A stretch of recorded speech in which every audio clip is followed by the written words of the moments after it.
இனிய வணக்கம், உங்களுடன் உங்கள் ஸ்கைடெக். நாம் இன்றைக்கி கட் ஆஃப் மிஷினை பற்றி பார்த்துருவோம். இந்த கட் ஆஃப் மிஷின் பார்த்திங்கன்னா சத்தம் ரொம்ப ஜாஸ்தியாக இருக்குது. பாருங்கள்,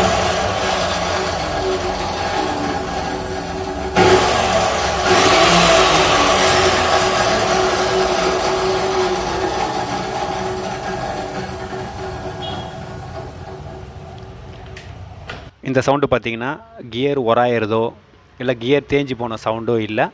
இதில் க்ரீஸ் இல்லாமல் சத்தம் ஜாஸ்தியாக இருக்குது. இந்த மிஷின் வாங்கி நம்ம எப்படி பார்த்தாலும் ஒரு 3-4 மாதம் இருக்கும். அது சத்தம் ஜாஸ்தியாக இருக்கேன்னு சொல்லிட்டு கழட்டுறோம். கியர் உராயிற சவுண்டு, கியர் தேஞ்சு போன சவுண்டெல்லாம் கேட்டுது அப்படின்னா அதுக்கு கியர் தான் சேஞ்ச் பண்ணோம். ஆனால் இதில் பார்த்திங்கன்னா க்ரீஸ் இல்லாத சத்தம் மட்டும்தான். வழக்கம் போல் அதில் இருந்த பழைய பிளேடை நம்ம கழட்டி எடுத்துருவோம். இந்த பிளேட்டையும் கழட்டி எடுத்துடலாம். இந்த பேக் பிளேட்டை கழட்டி எடுக்கும்போது மட்டும் இதில் இன்னரில் வாஷர் இருக்கலாம், இல்லை இந்த பிளேட்டுக்கு பேக் சைடில் வாஷர் இருக்கலாம். ஒரு சில மிஷினில் வரும், இந்த பிளேட்டுக்கு அப்புறம் வாஷர் இருந்தாலும் இருக்கலாம். இதை மட்டும் நீங்கள் எப்படி கழட்டுறீங்களோ அதே மாதிரி திருப்பி போட்டுருங்க. இப்போ நம்ம மிஷினை படுக்க வச்சிட்டோம். இதில் மேலே 2 ஓட்டம் இருக்கும், இந்த இடத்துல 2 ஸ்க்ரூ இருக்கும். மொத்தம் 4 ஸ்க்ரூ தான் இதுக்கு. மிஷினுக்கு மாறுபடும். சில மிஷினில் பார்த்தீங்கன்னா இந்த மேலே இருக்கிற கவர் இருக்குது பாருங்கள், இதுவும் ப்ளஸ் பாடி ஸ்க்ரூ 2 ஸ்க்ரூ வந்துடும்.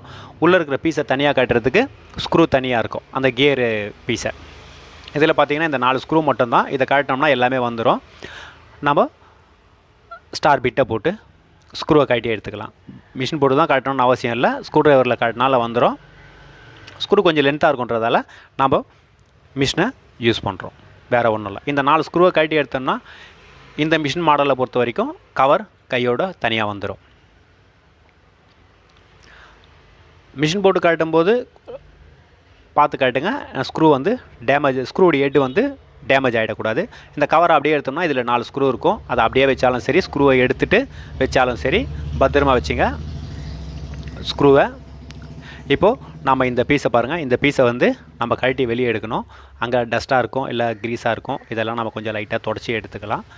இந்த பீஸு சாதாரணமாக இப்படி கையிலே எடுத்தாலும் சில மிஷினில் வந்துடும்.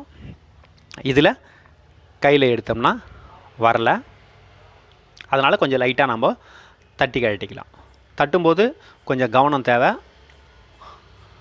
ஏன்னா எல்லாமே மேக்ஸிமம் கேஸ்டைன் பாடி, பிளாஸ்டிக் பாடி இருக்கும். பிளாஸ்டிக் பாடி ஓரளவு சப்போர்ட் பண்ணலாம், ஆனால் கேஸ்டைன் பாடி கொஞ்சம் கேர்ஃபுல்லாக இருங்க. ஏன்னா குவாலிட்டி மிஷினுக்கு மாறுபடும். அதனால் நம்ம கட்டிங் பிளேயரில் வச்சு லைட்டாக சைடில் தட்டினால வந்துடும். அப்படி இல்லைனா லைட்டாக இது மாதிரி ஸ்க்ரூ ட்ரைவர் வச்சு தட்டி கழட்டிக்கலாம்.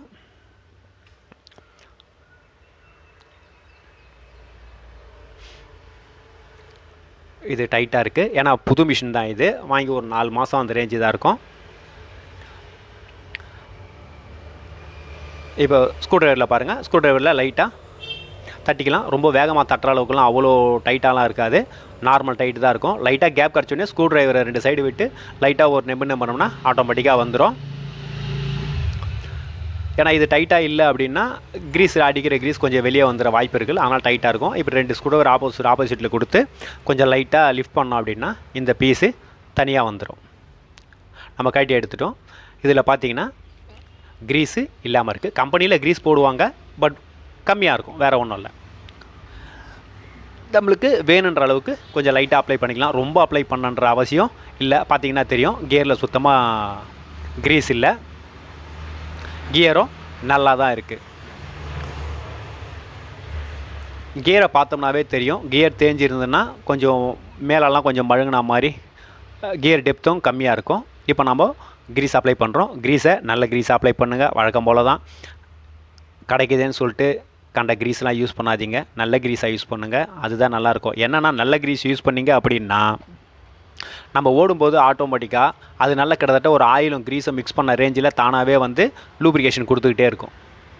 இத்து போன க்ரீஸ்லாம் நம்ம யூஸ் பண்ணோம் அப்படின்னா அது நம்ம எந்த மாடலில் போட்டோமோ அதே மாடலில் இருக்கும். ஓவர் ஹீட் ஆகி அதுவாக கரைஞ்சாதான் உண்டே தவிர, பட் லூப்ரிகேஷனுக்கு பெருசாலாம் பண்ணாது, இல்லை சத்தமும் கொடுக்க ஆரம்பிச்சிடும். நல்ல க்ரீஸ்க்கும் சாதாரண க்ரீஸ்க்கும் நாய்ஸ் வர ஆரம்பிக்கும். சாதாரண க்ரீஸில் நல்ல க்ரீஸ் ஓரளவு நல்லாவே தாங்கும். இப்போ நம்ம க்ரீஸ் அடித்தாச்சு, வேணுன்ற அளவு அடிச்சிட்டோம். இப்போ அந்த பீஸை லாக் பண்ணுறோம். இந்த பீஸை வந்து நம்ம திருப்பி போட்டுருவோம் அப்படின்லாம் நினைக்க வேணாம். ஒரே டைரெக்ஷனில் மட்டும்தான் செட் ஆகும். பீஸை நீங்கள் எப்படி கட்டினீங்களோ அந்த டைரெக்ஷனில் மட்டும்தான் செட் ஆகும். மற்ற டைரெக்ஷனில் போட்டால் ஸ்க்ரூவுடைய ஹோல்ஸ் வந்து செட் ஆகாது. ஸ்க்ரூ ஹோல்ஸ் மட்டும் கரெக்டாக சூட் ஆகிற மாதிரி நீங்கள் இறக்கிடுங்க. சும்மா லைட்டாக கட்டிங்கில் ஒரு தட்டினா போதும், கரெக்டாக லாக் ஆகிடுவான். பெருசாலாம் கஷ்டப்பட்டு போகிற அளவுக்குலாம் இருக்காது. இங்கே பார்த்துங்க,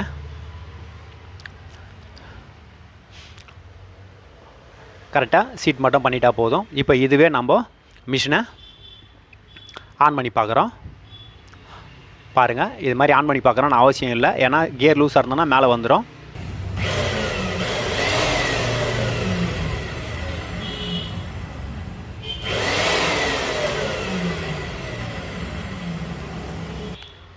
சத்தத்துடைய வித்தியாசம் உங்களுக்கே தெரிஞ்சிருக்கும்.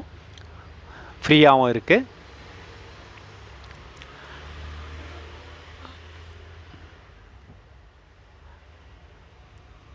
இப்போது நம்ம கவரை போட்டு டைட் பண்ணிக்கலாம். ஸ்க்ரூவை எடுத்துகிட்டு 4 ஸ்க்ரூவை எடுத்துகிட்டு போகிறதா இருந்தாலும் போடலாம். நான் 2 ஸ்க்ரூ மட்டும் போட்டு 2 ஸ்க்ரூ கையில் எடுத்துட்டேன். அப்படியும் போட்டுக்கலாம். உங்களுக்கு எது கன்வீனியண்ட்டாக இருக்கோ அப்படி அசம்பிள் பண்ணுங்கள். 4 ஸ்க்ரூவையும் போட்டு நம்ம டைட்டு வச்சிடலாம். டைட்டு வைக்கும்போது ஆட்டோமேட்டிக்காக கரெக்டாக சீட் ஆகிடும். நீங்கள் டைட் வைக்கிறத மட்டும் கரெக்டாக ஒரே ஈவனாக வச்சு டைட் வைங்க. ஒன் சைடில் இருக்கிற 2 ஸ்க்ரூவை மட்டும் டைட் வச்சுட்டு அப்புறம் 2 ஸ்க்ரூ ஆப்போசிட்டில் டைட் வைக்கலான்றதெல்லாம் வேணாம். ஆப்போசிட் டைட் வைங்க, அழகாக செட் ஆகிடும். இப்போ கையில் சுற்றி பாய்ச்சாச்சு, ஃப்ரீயாக தான் இருக்குது.